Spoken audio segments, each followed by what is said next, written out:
A lot of people are talking about Wave getting a nerf, and I personally don't really think that she needs a nerf. I do think the card is a little bit confusing and has some strange interactions, but a lot of people I think are reacting to this post right here, which was asked in the Discord. Wave nerf. Everyone is using turn 5 so they can play Death or She-Hulk with another high card. The opponent can usually only play one card. Is there a fix coming for this? Getting kind of ridiculous. And then Glenn, who works at Second Dinner, said stay tuned. Now you can see that the sentiment behind this is somewhat negative. And for me, I think Wave is an interesting card. She's been in the game for a long time, and I've never perceived her to be as problematic. I always thought that the way that she worked with some cards was strange. And I'm not sure if this means that Wave is getting a nerf because of balance reasons or because the card needs some adjustment to the way that it works and interacts with certain cards, like the way that the Wave works with discard decks and Swarm as opposed to Stature and Miles. We're going to go over that. But in general, when I look at the stats of highly played cards, so these are some of the more popular cards in Marvel Snap right now. America Chavez, Storm, Wave, Killmonger, Doctor Doom. And these are stats for just this season. And we've got play rate right here. Then we've got win rate, then we have cube rate, and then we have win drawn, cube rate, and then win played.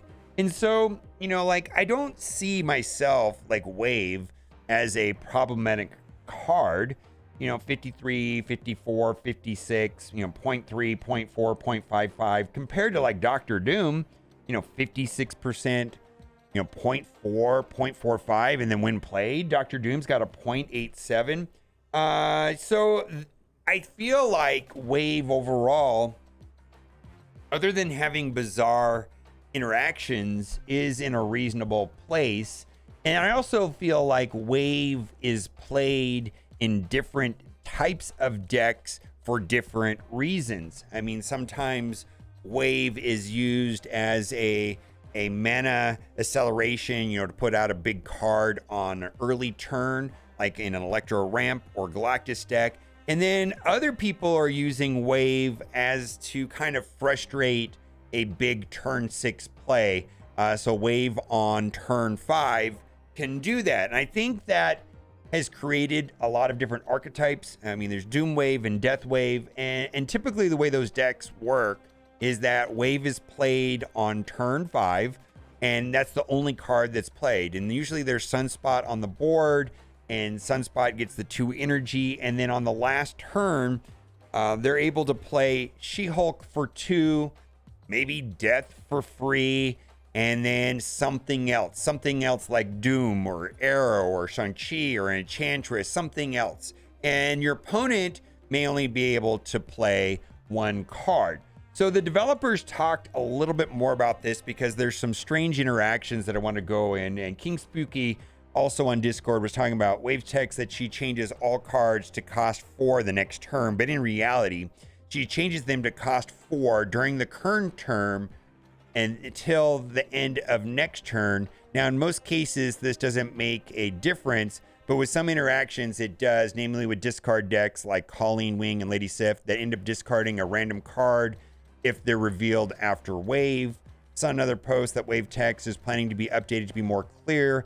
Are there also plans to make her effect actually start on the next turn, or is she meant to change everything during the turn she reveals as well? So basically the way it works is that the change goes into effect after she's played and it continues to the end of next turn, which is problematic depending on who has priority. In other words, her effect be changed to more accurately reflect her wording. Starting the following turn, cards cost 4, or will her wording be changed to be more accurately reflect her effect from the time she is revealed until the end of the next turn, cards cost 4.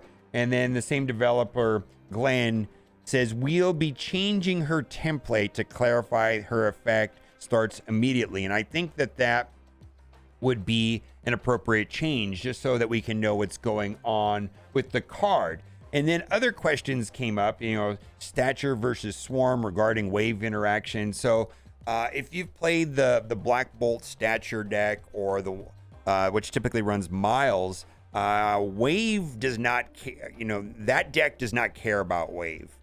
Stature still costs stature still costs 1 after playing Black Bolt, and then you can still play something else like Darkhawk for 4, right? Or any card for 4 because of the way the wave works. So that's kind of interesting. Then also, like decks like Sarah, also don't necessarily care about wave. Then Sarah decks can play 2 cards, right? So it's interesting.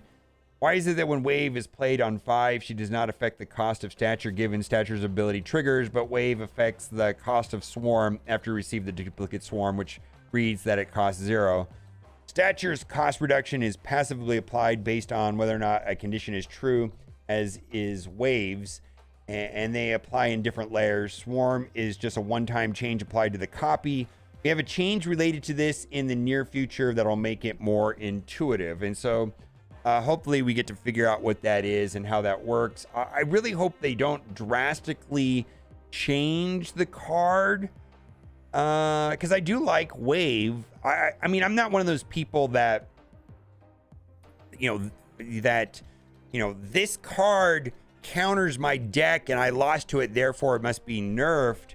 I'm more of the camp of players of like I'm building a deck or I want to play a deck, but then there's just one card that is better than all other cards.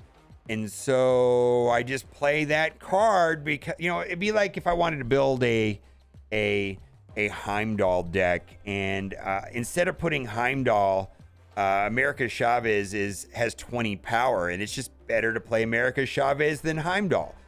That would be a problem. And those are the kind of cards I think need to be adjusted, where it just restricts like deck composition because you're just going to play the best card.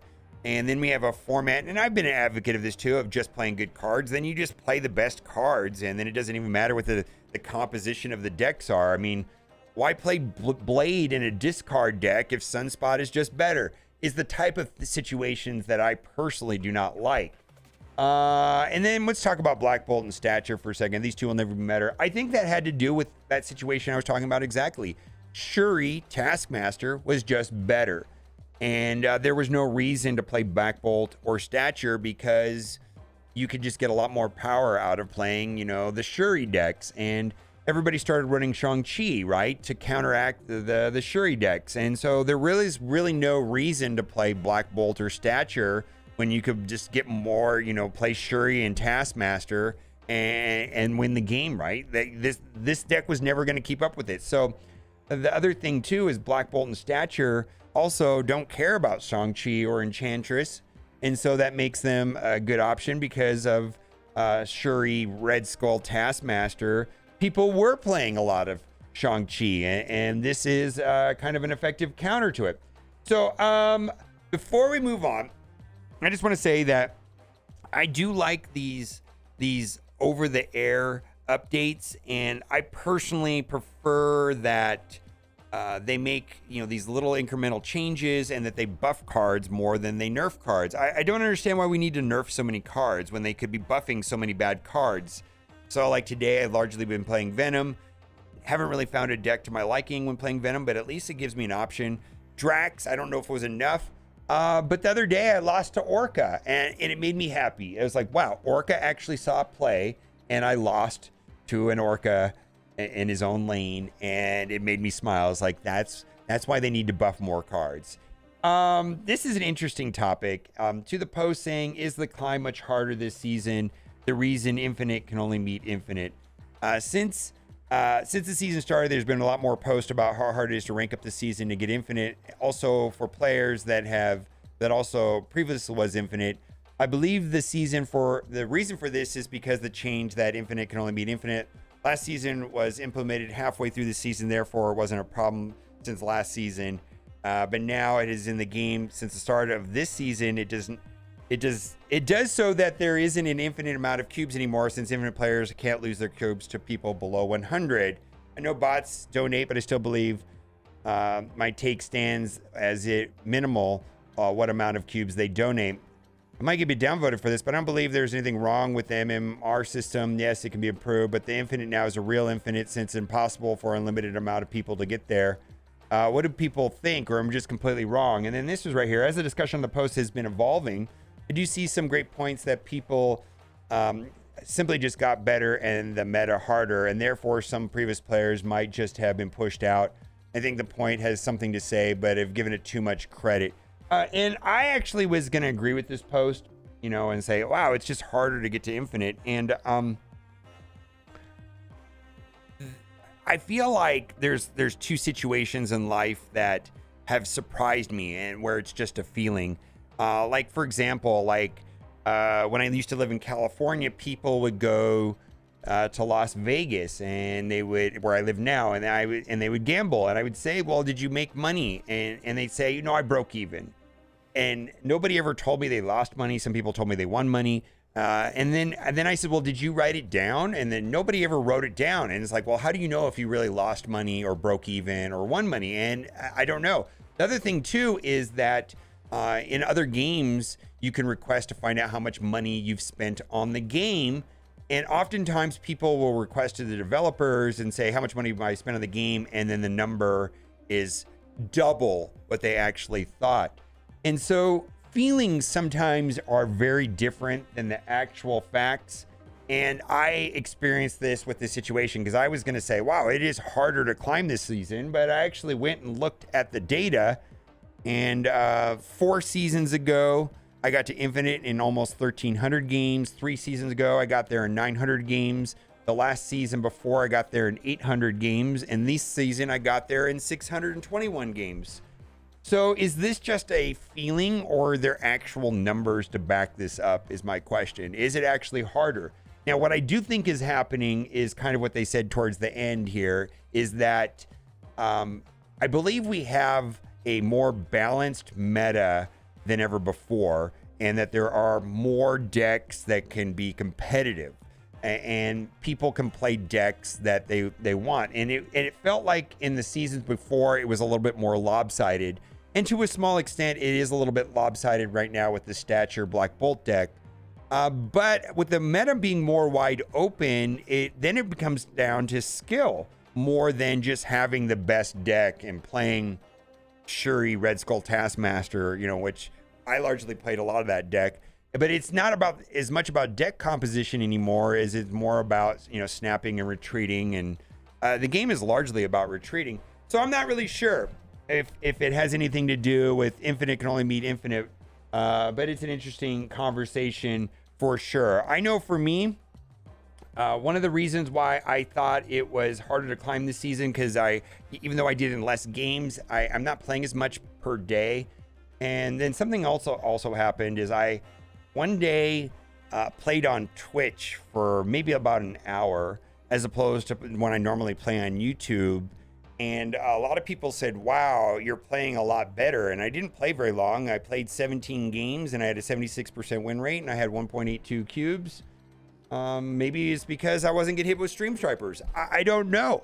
I have no idea. And then lastly, is it fun? Yes. And then he knocks down Galactus. Let me know what you think in the comment section about the season. What do you think about Wave? I just wish they would buff more cards than nerf cards. I'm just not a fan of nerf, nerf, nerf, nerf. I mean, they could nerf everything down to Quicksilver and then what, right? That wouldn't be too fun. Let me know what you think. And as always, thanks for watching. Keep on gaming. Bye for now.